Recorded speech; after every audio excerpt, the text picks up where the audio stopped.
It's Charlie's World. 안녕하세요. 찰리스 월드의 찰리 브라웅입니다. 오늘 날씨가 흐린 상태이긴 한데 9월 21일 금요일 지금 현재 시간 3시 59분. 근데 업로딩 됐을 때는 아마 지금서부터 한두 시간 뒤 정도에 여러분들이 아마 보실 거예요. 근데 날씨는 우울하지만 시세 자체에는 살짝 패턴 자체가 이제 살짝 변화되고 있는 것 같거든요. 그래서 이번 주말에 어떤 일이 발생할지는 모르겠지만, 뭐, 어떤 패턴의 변화 바람이 서서히 불고 있다고 저는 이제 개인적으로 느끼고 있습니다. 그래서, 새벽 1시 15분에 코인리스 새벽 시세 브리핑이 나오네요. BTC가 6,400달러 부근에서 등락을 반복하고 있다. 코인 마켓캡 기준 BTC의 글로벌 평균 시세는 1.26% 오른 6,429달러. 그러니까 여러분들이 다들 많이 차트를 보시는 분들이 보시는 부분이 6,400불이었잖아요. 그래서 6,400불대를 등락을 반복해서 6,400불을 넘은 게 1시 15분이었고요. 2시 40분, 새벽 2시 40분에 나온 거, 일본 GMO 거래소 내부 점검 진행 문제 없다라고 그래서 일본의 자이프 거래소에서 6,700억 달러인가? 그, 대규모의 문제가, 일본 거래소에서 벌어져가지고, 그거에 관해서 이제, 걱정들을 되게 많이 하셨잖아요. 해킹 사건 때문에, 전반적인 폭락이 이루어지지 않을까라는 그런 걱정을 아마 어제 엄청 많이 하셨을 거예요. 근데, 다행히도 별 문제 없이, 그냥 지나갔네요. 그냥. 원래 예전 같으면 무슨 뭐 조그만 해킹 사건이나 아니면 뭐 거래소 문제가 발생하면 그 영향이 엄청 많이 그 부정적인 여파가 전반적인 전 세계 거래소에 부정적으로 영향을 미쳐서 전반적인 암호화폐 시세가 예전에는 되게 많이 하락을 했는데 그거에 대해서 미동이 없다는 얘기는 지금 현재 상태가 전반적인 어떤 암호화폐 시세 장세를 드라이브하는 어떤 그런 세력들이 지금 어떻게 보면 점진적으로 우상향 시키려고 하는 그런 어떤 스탠스가 아닐까라는 긍정적인 추론을 한번 해봅니다.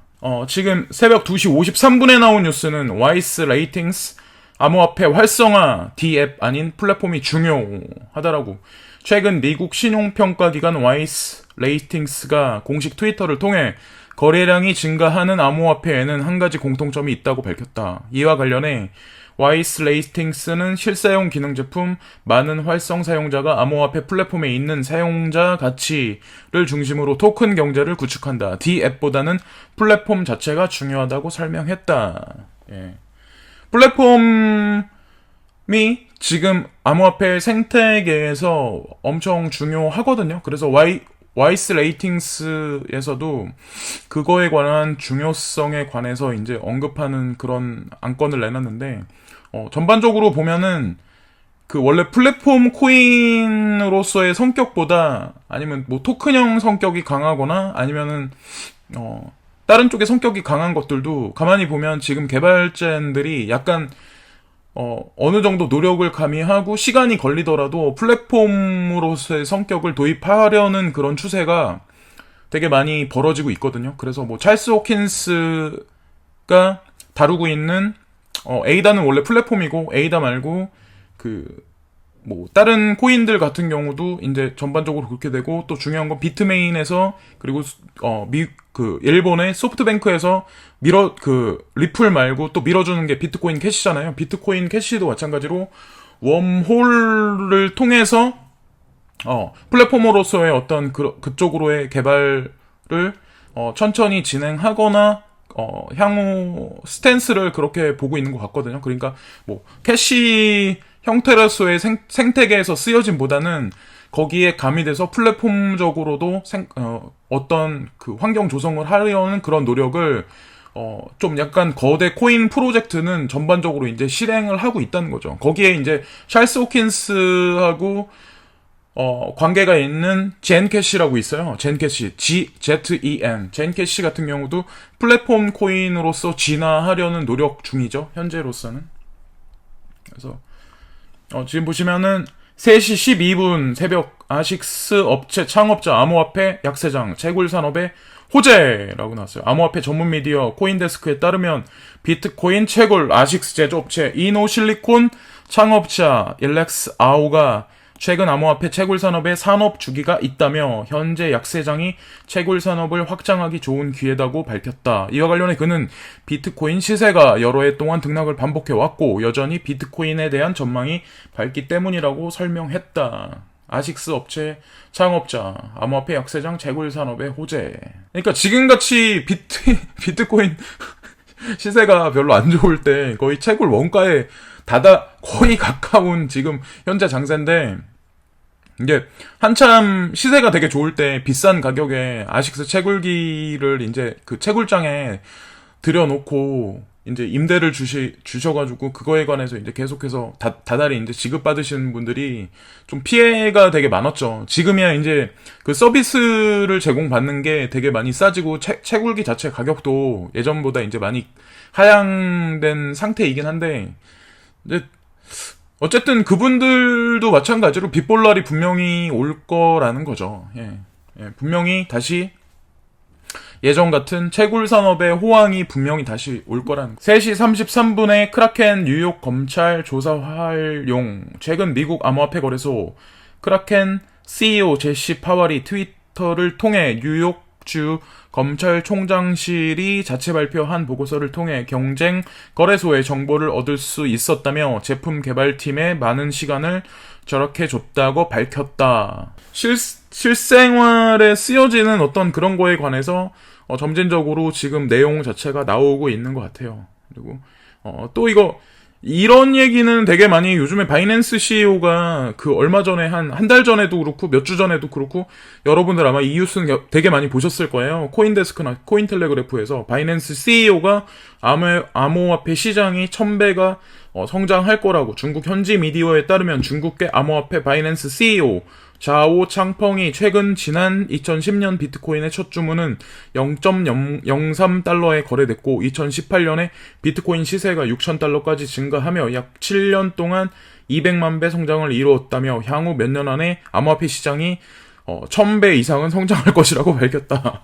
하면서 장밋빛 희망회로를 주입하는 그런 엄청 좋은 기사를 계속해서 바이낸스 CEO가 계속 내뱉고 있는데, 바이낸스 CEO는 솔직히 자기네 거래소를 오히려 뭐 폴로나 비트렉스, 업비트, 뭐 다른 여타 크래칸이나 뭐 그런 거래소를 쓰는 것보다 본인 거래소를 쓰면은 본인이 뭐 수익률도 올라가고 자기 하는 사업도 확장하고 그러니까 물론 좋으니까 이런 얘기를 할 수 있는데, 저는 1000배는 모르겠고 어쨌건 뭐 어떤 거를 투자자가 투자를 했고 그 투자한 코인이 프로젝트가 성공 여하에 따라서 1000배가 가냐, 아니면 진짜 10,000배가 가냐, 10배로 끝나냐, 아니면 진짜 마이너스로 그냥 끝나서 완전히 사라지냐, 뭐 그럴 수 있죠. 근데 어쨌건 바이낸스 CEO 같은 경우는 이런 말을 해야 할 수밖에 없는 입장이죠. 근데 뭐 이런 얘기 들으면은 저도 되게 기분이 좋아요. 솔직히 말씀드리면. 리플렛이 40개국서 이용. 암호화폐 전문 미디어 코인프렌즈에 따르면 리플이 공식 블로그를 통해 리플렛 이용 국가가 전 세계 40개국에 달했다고 밝혔다. 이와 관련해 리플 측은 지난 10년 동안 송금 유입이 400% 이상 증가하면서 빠르고 저렴한 국제 송금 서비스에 대한 수요가 급증했다며 시장 규모가 6천억 달러 넘어섰다고 설명했다.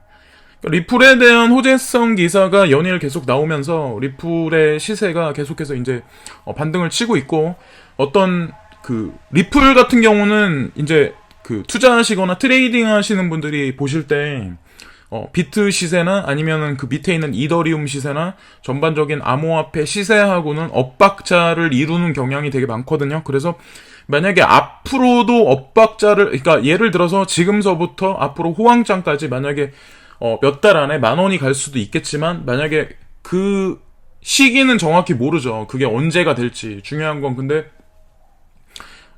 건 전반적인 상승세가 만약에 앞으로 향후 몇 달 안에 기간 동안 벌어진다고 해도 리플 같은 경우는 항상 엇박자라는 거를 분명히 기억하시고, 만약에 리플에서 수익이 나셔가지고 어느 정도 수익이 나시면 거기서 매도를 치시고, 그리고 만약에 비트코인으로 그걸 사토시를 털어서 만약에 비트코인으로 개수를 늘리셨으면 가만히 장세를 지켜보셨다가 저평가돼 있거나 이런 코인들을, 그러니까 그 비트코인 기준으로 사토시로 매집하시고 또 다시 리플로 사토시가로 사시거나 이런 거를 계속 반복하시면 아마 개수를 많이 늘리실 수 있을 거예요. 근데 왜냐면 엇박자거든요. 거의 엇박자로 많이 리플이 장세가 BTC 마켓 기준에 다른 알트 시세가 장세가 좋다고 그래도 리플이 똑같이 추종해서 쫓아가진 않아요. 잘 가만히 보시면 아시겠지만. 그리고 리플은 한번 방향이 정해지면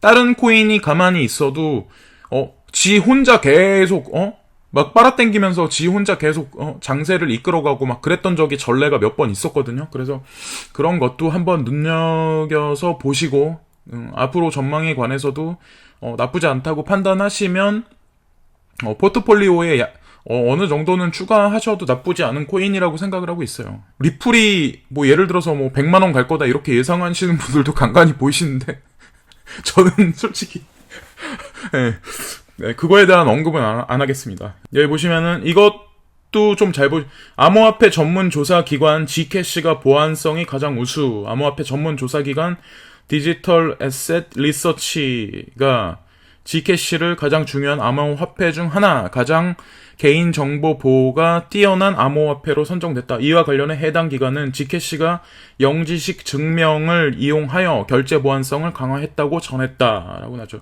Gcash 같은 경우는 전 세계 공식적으로 그 골드만삭스가 밀어주기로 일단 표명을 처음부터 했었고 지금까지도 사실 밀어주고 있고 암암리에 아마 골드만삭스가 폴로니엑스하고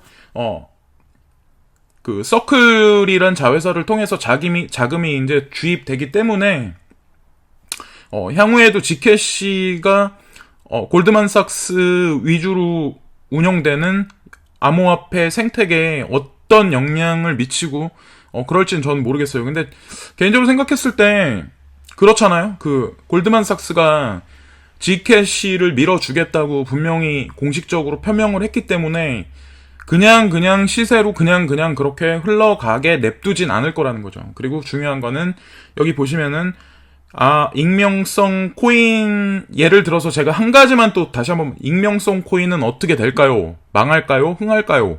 뭐 예를 들어서 중앙화된 어떤 그런 블록체인 생태계, 예를 들어서, 아니면 그게 아니라 얘를 반대로 또 탈중앙화된 어떤 생태계, 그 안에서 예를 들어서 이런 익명성 코인이 살아남을까요? 안 살아남을까요? 이렇게 말씀하시는 분들이 되게 많잖아요. 근데 제가 이제 결론 지어서 제 생각을 말씀드리면 살아남는다죠. 왜?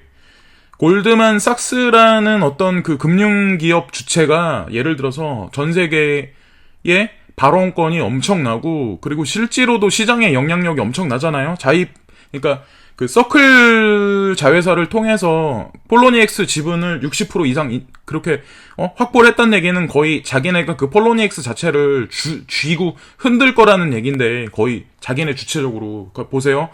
공개적으로 Gcash에 대해서 자기네가 밀어줄 거라는 얘기를 했다는 얘기는 그 기술에 관해서, 그리고 익명성 코인에 관해서 기술에 대해서 공식적으로 인정했다는 얘기고, 그러면 공식적으로 Gcash를 인정했다는 얘기는 그 외에 대시나 모네로, 그리고 Gcash에서 딸려 나온 게 젠캐시거든요. 찰스 호킨스하고 관련된 젠캐시 맞아. 그리고 피빅스나 아니면 버지 같은 경우도 마찬가지로 익명성이 어느 정도 가미된 그런 코인들에 관해서 인정한다라고 하는 거죠. 예, 그래서 만약에 Gcash는 인정하고 나머지 익명성 코인은 인정 안 한다고 만약에 골드만에서 만약에 갑자기 발표를 하면 그거는 솔직히 논리에 어긋나는 거죠. 예. 어거지죠, 어거지. 그거는.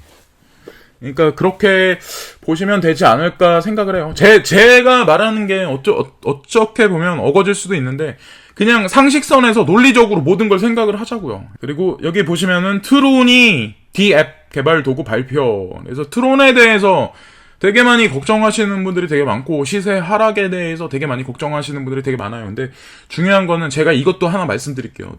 에이다 그리고 트론 이런 동전 코인들 있죠. 예를 들어서 뭐 디지바이트 뭐 이런 코인들 예를 들어서 도지 같은 것도 얼마 전에 되게 많이 올랐잖아요. 동전 코인 같은 경우는 떨어질 때도 되게 많이 떨어지는데 여러분들 잘 아셔야 돼요. 예를 들어서 비트코인 같은 거, 비트코인 캐시 같은 게 예를 들어서 10배를 가잖아요.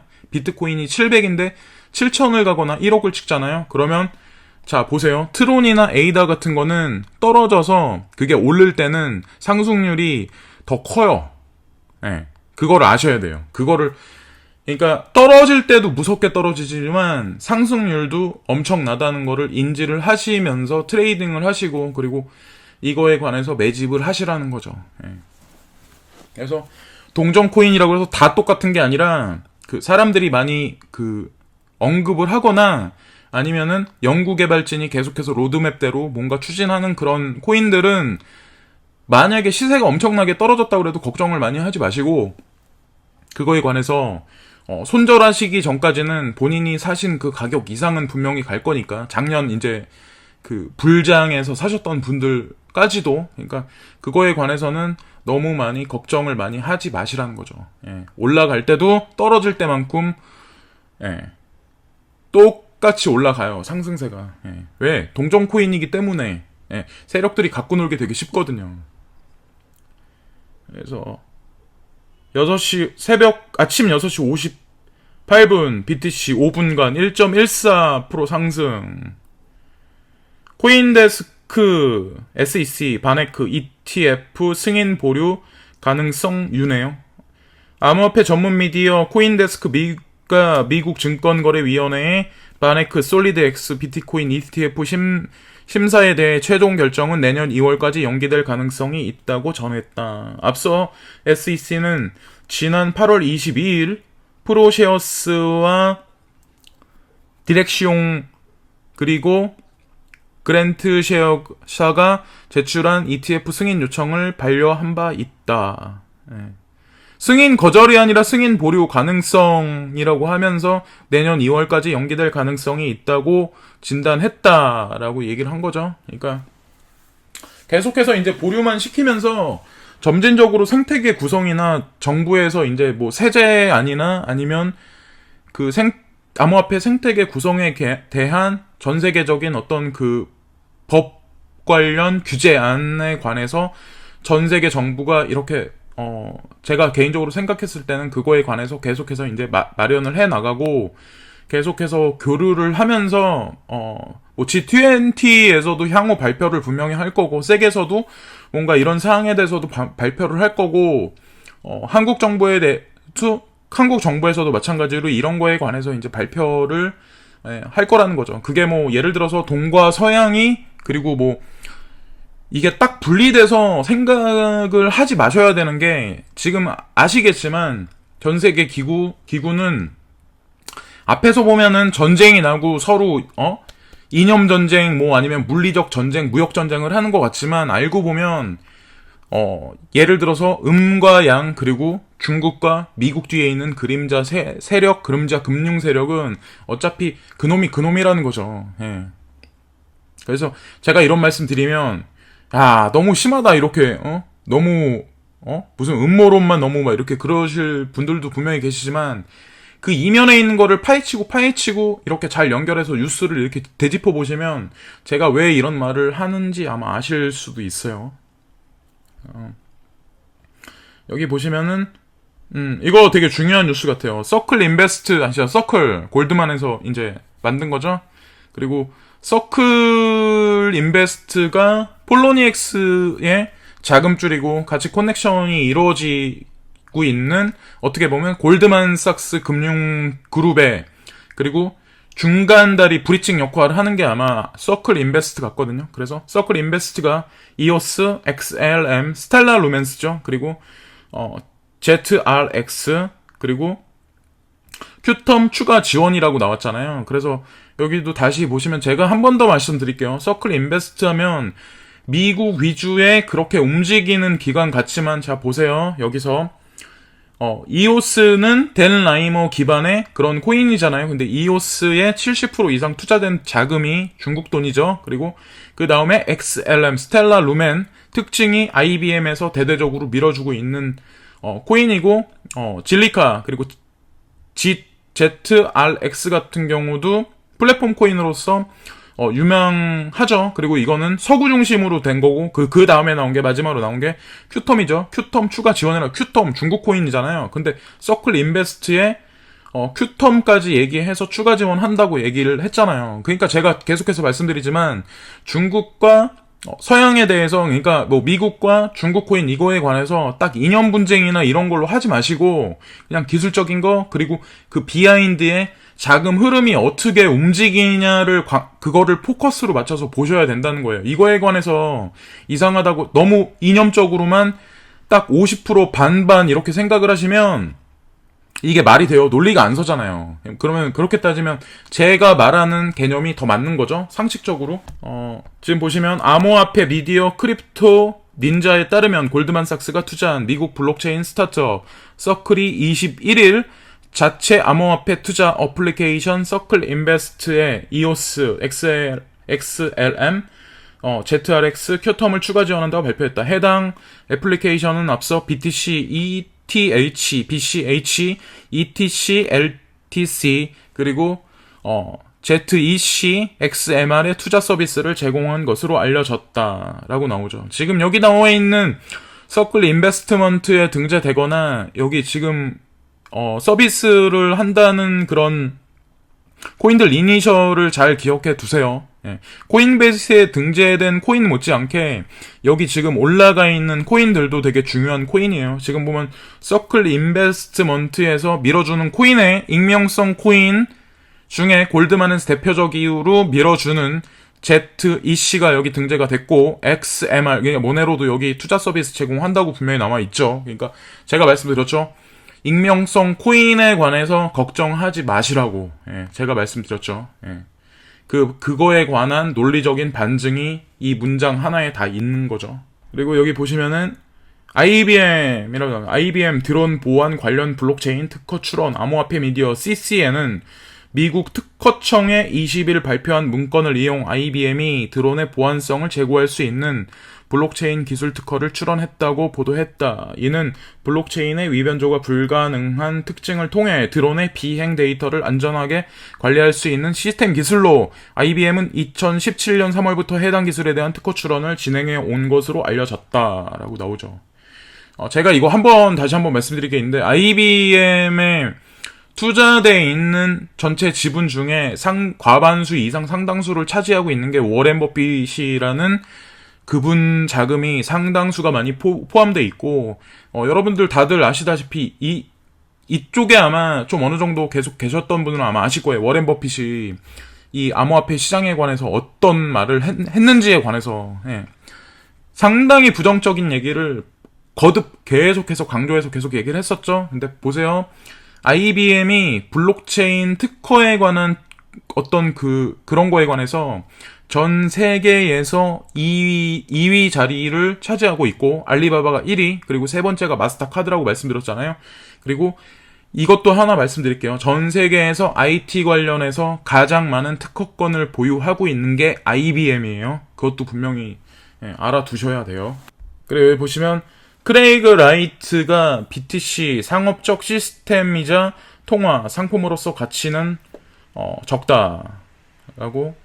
이제 크레이그 라이트 같은 경우는 비트코인 캐시 지지자죠. 예, 알고 보면 지금 우지안이나 아니면 로저버하고 상반되게 비트코인 캐시 진영에서 싸우고 있는 것 같지만, 알고 보면 개인적으로 제가 생각했을 땐 본인들은 계속 쇼를 하고 있는 것 같고, 결정적으로 계속해서 이제 BTC 진영을 계속 까는 거죠. 왜? 비트코인 캐시를 살려야 되니까. 여기 보시면은 BTC 선물 소폭 상승 마감, 시카고 상품거래소 CME의 비트코인 선물, BTC 11월물이 전장 대비 $20,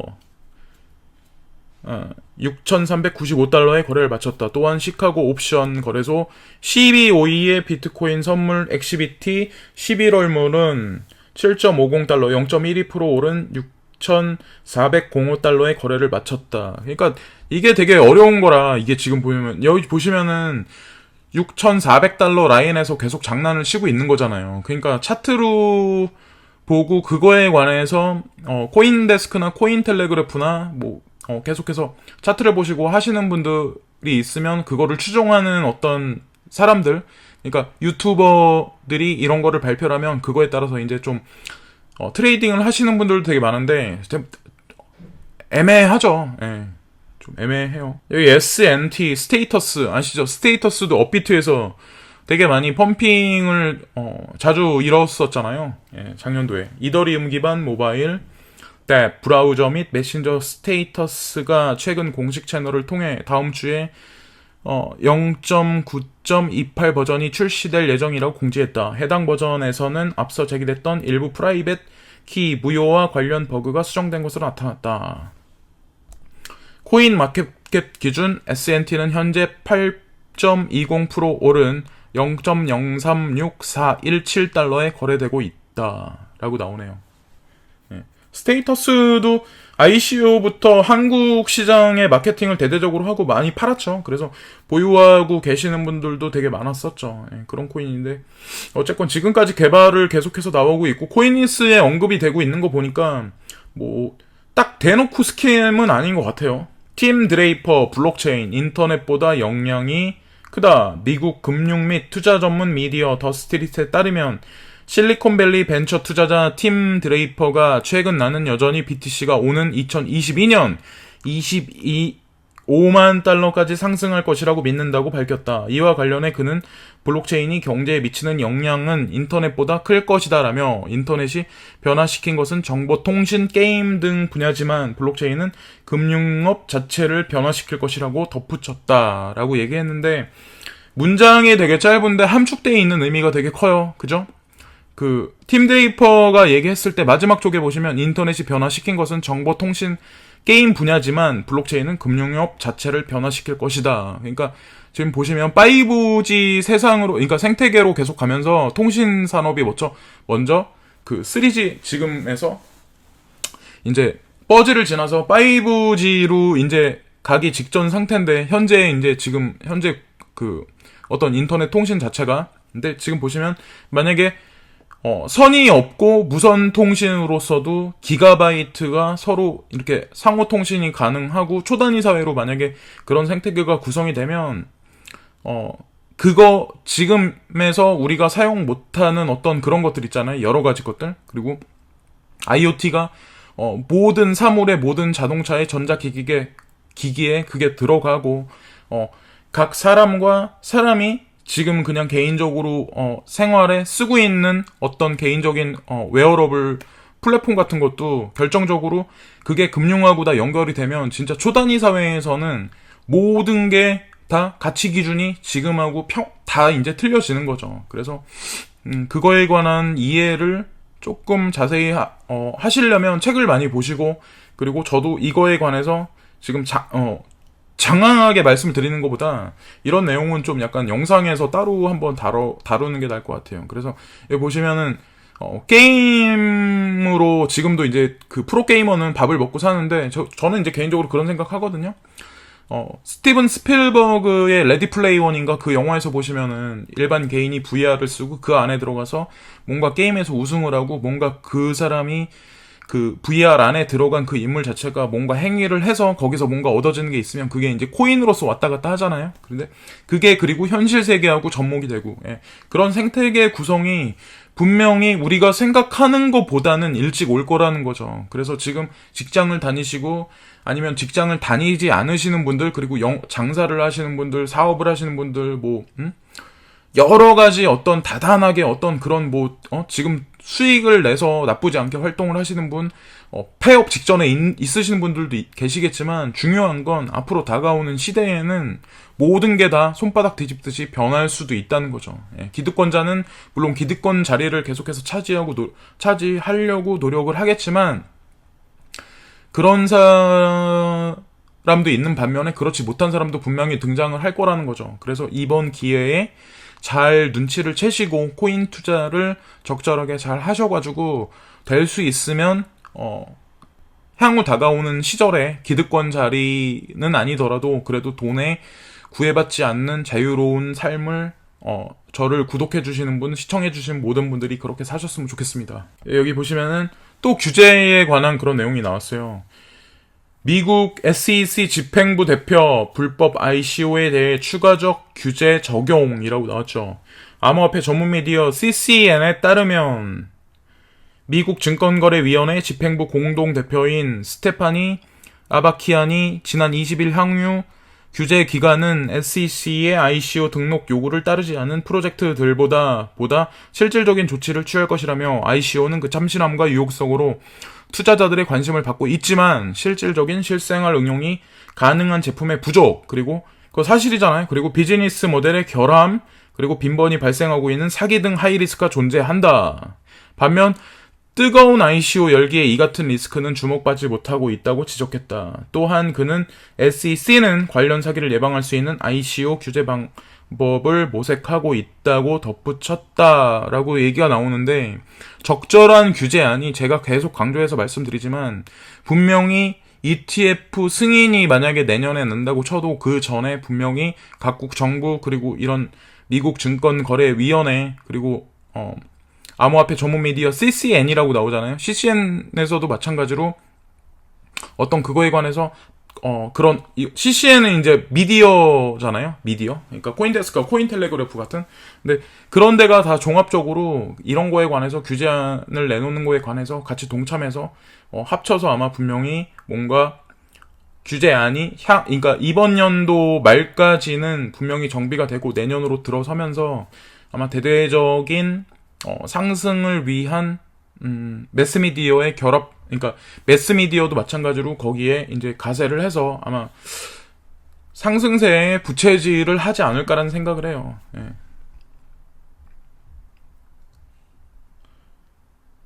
이더가 새벽간 대량 이체 7건 발생. 이더가 요즘에 이체가 되게 많이 하고 있죠. 그래서 이더에 관해서도 조금 눈을 크게 뜨고 지켜보셔야 하는 것 같아요. 여기 보시면은 노보그라츠 BTC 상승 추세 돌입이라고. 노보그라츠는 언제나 긍정적인 회로를 계속 돌리죠. 저도 마찬가지지만 홍콩 경제 저널 EJ 인사이트에 따르면 월가의 전설이자 암호화폐 투자 거물 암호화폐 전문 상업은행 갤럭시 디지털의 창업자이자 최고 경영자 CEO 마이크 노보그라츠가 최근 뉴욕에서 개최한 컨퍼런스에서 BTC는 2016-2017년 사이 전형적인 투기성 글로벌 성품을 겪었다며, 다만 현재 시장의 매도세가 약해지고 있으며 BTC는 현재 상승 추세에 들어섰다.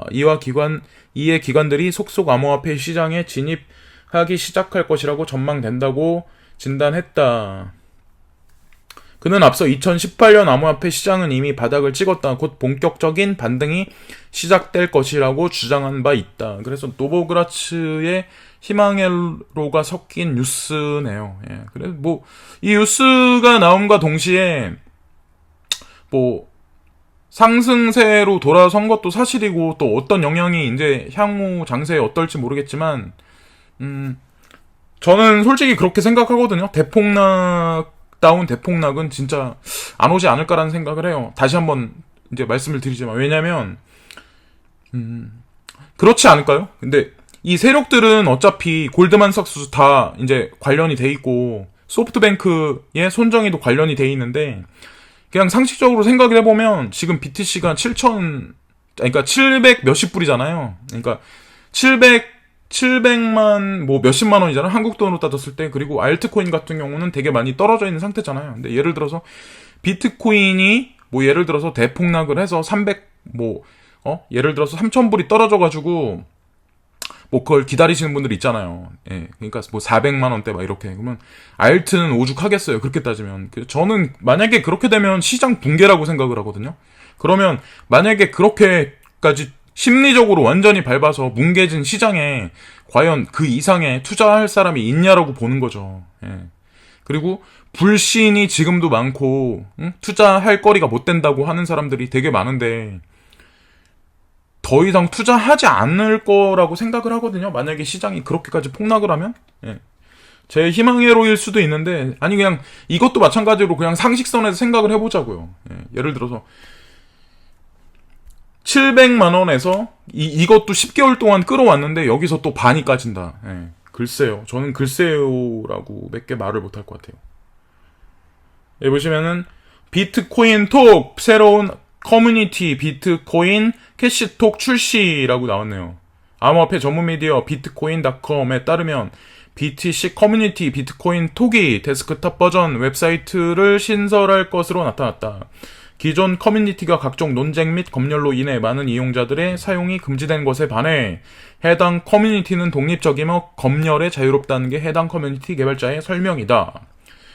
왜 하필 근데 비트코인 캐시톡을 출시를 했을까요에 관해서 색안경을 끼고 자세히 한번 살펴보실 필요가 있다는 거죠. 비트코인 캐시에 관해서. 비트코인 캐시는 캐시로서의 어떤 그 사용 면도 이제 중요시하지만 기존의 플랫폼 코인으로서의 확장성도 지금 준비를 하고 있는 거에 관해서는 다들 아시죠? 하드포크를 이제 그걸 해서 11월 달인가 아마 하드포크 한다는 그런 얘기가 있었는데 그리고 비트코인 캐시에 관련된 양측 진영이 싸운다 어쩐다 그런 얘기도 있고 결국에 하드포크가 불발될 거다라는 그런 얘기도 있는데 어쨌든 저는 그런 뉴스 자체를 다 이제 쇼라고 생각을 해요. 어쨌건 중요한 건 비트코인 캐시에 많이 관여가 된 게 소프트뱅크 손정이기 때문에 그거에 관한 것만 만약에 어떤 추세가 틀어지지만 않는다면 저는 나쁘지 않을 거라는 생각을 하거든요. 여기 보시면은 ENG 애니그마죠. 애니그마 메인넷 출시 연기 로드맵 수정이라고 나왔죠. 암호화폐 전문 미디어 코인데스크에 따르면 미국 소재 암호화폐 프로젝트 애니그마가 메인넷 출시 시기를 연기하며 발전 로드맵을 수정하겠다고 발표했다 라고 나왔네요. 또한 해당 원래는 올해 3, 4분기 내로 디스커버리 프로토콜을 라이브 이더리움 네트워크 혹은 메인넷에 구현할 계획이라고 발표한 바 있다. 또한 해당 프로토콜은 4, 3분기 말까지 이더리움 테스트넷에서 구현된 바 있다 라고 나왔으면서 이런 뉴스가 나왔는데 그래요. 그런 거 아닐까요? 근데 예를 들어서 이니그마에서 메인넷 출시가 나와서 이미 어느 정도 발표를 할 수 있게 완성이 됐음에도 불구하고 시장 자체가 본인들이 생각했을 때 지금 이걸 출시해서 만약에 펌핑이 이루어지지 않을 거라고 판단을 만약에 했다면 이렇게 뉴스를 내면서 아마 뒤로 미루겠죠. 4, 4분기로. 지금 원래는 4, 3분기에 출시하겠다고 했는데 4, 4분기나 아니면 내년으로 미룰 수가 있는 거죠.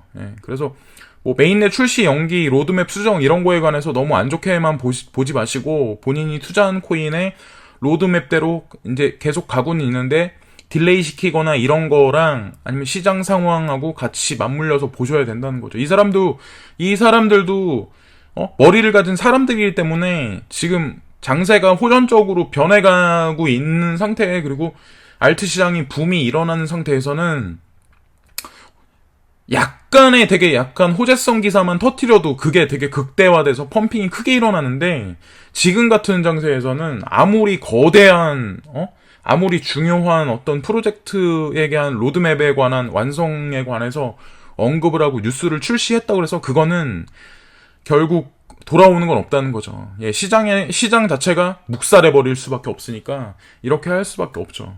그래서 애니그마 코인뿐만 아니라 전체 코인이 다 그래요. 모든 게. 여기 보시면은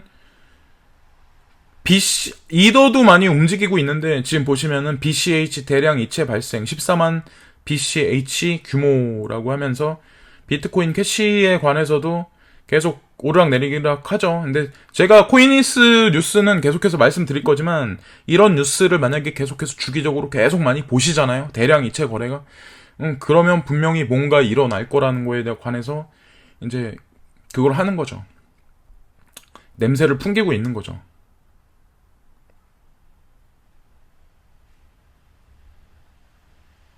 여기 보시면 이것도 마찬가지로 전날 BTC 대규모 이체 1463건, 총 34.6만 BTC 이체라고 나왔죠. 예, 되게 큰 규모가 이동을 했는데, 예, 그죠?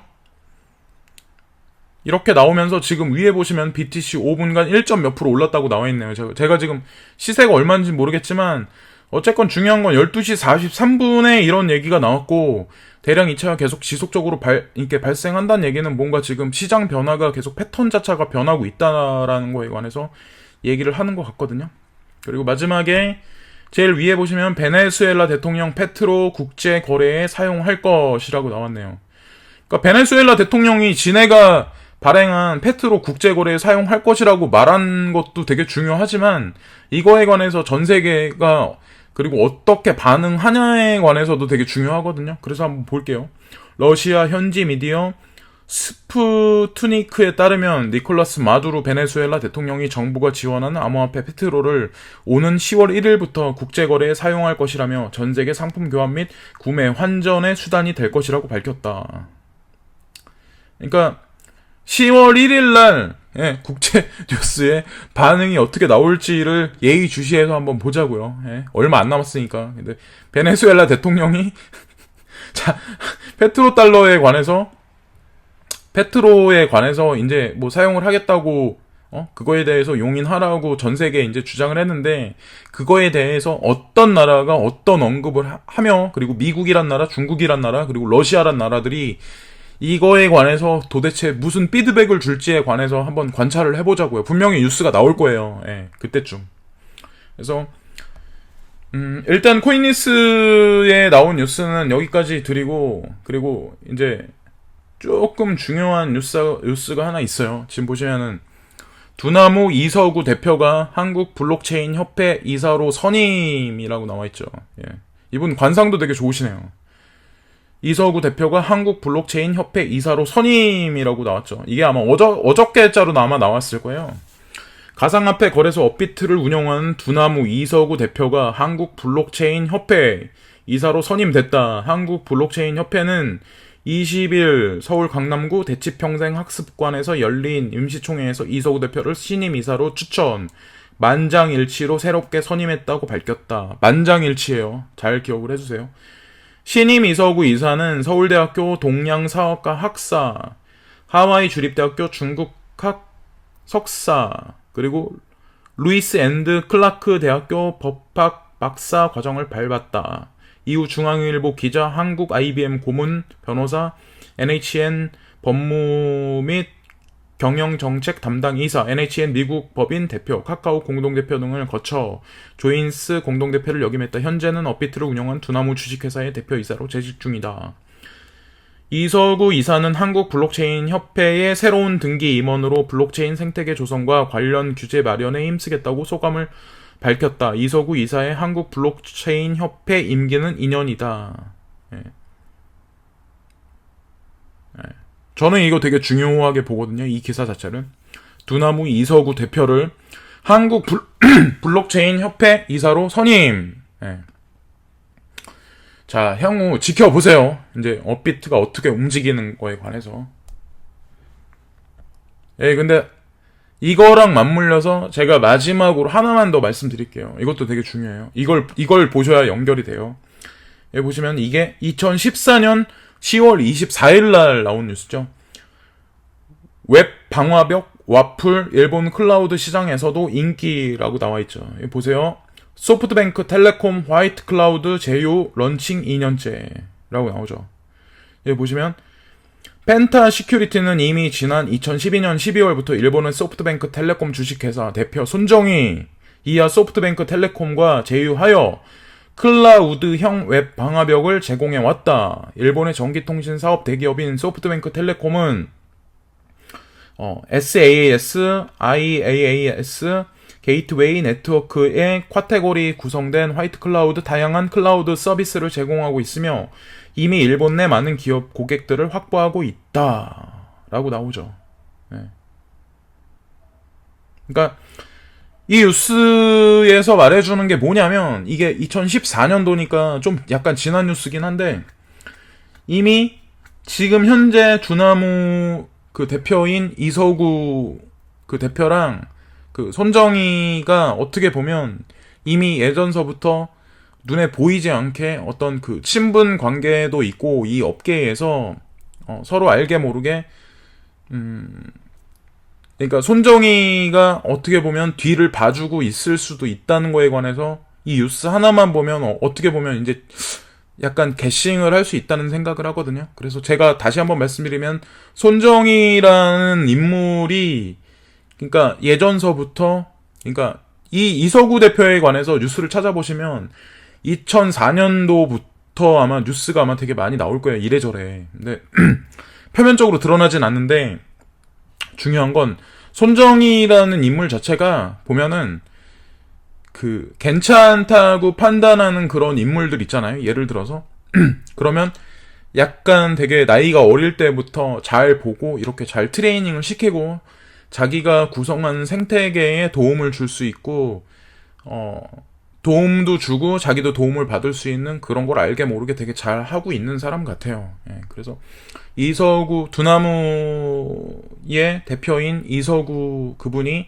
앞으로 향후 업비트를 어떻게 움직이는지에 관해서 유심히 보셔야 하고요. 또 하나가 중요한 게 제가 이거는 말씀으로만 그냥 드릴게요. 제가 다른 영상에서 한번 되게 중요하게 다룰 건데 어저께죠. 은산 분리 규제 완화에 관해서 문재인 정부가 그거에 관해서 규제 완화할 거라는 거에 관해서 얘기를 했었는데 그게 아마 한 달 전인가 아마 한 달 반 전인가 아마 그랬었을 거예요. 제 영상에서 다뤘는데 근데 야당에서 태클을 걸고 그랬어가지고 법안이 통과를 못했었어요. 근데 중요한 게 어저께부로 넘어갔어요. 은산 분리 규제 완화는 최종적으로 제가 결론 내려서 말씀드리면 결국 카카오뱅크를 엄청나게 밀어줄 거라는 거에 관해서 정부에서 공식적으로 어저께부로 표명을 한 거예요. 예. 왜냐면 한 번에 승인을 내줘서 중앙정부에서 직접적으로 밀어주면 너무 눈에 보이니까